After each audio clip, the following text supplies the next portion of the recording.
Extruded Cut tool.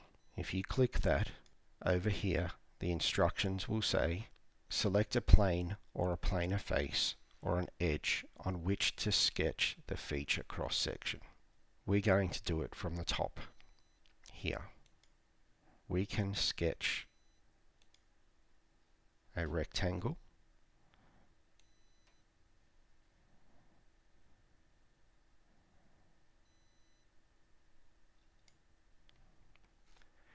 when you're happy with that, if you click the tick and click Exit Sketch, then you will be able to do what's called an extruded cut.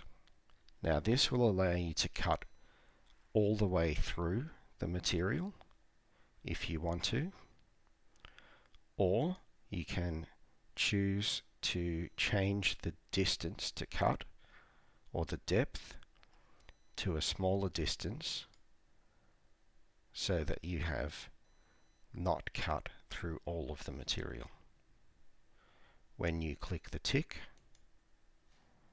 you will see we've created a box.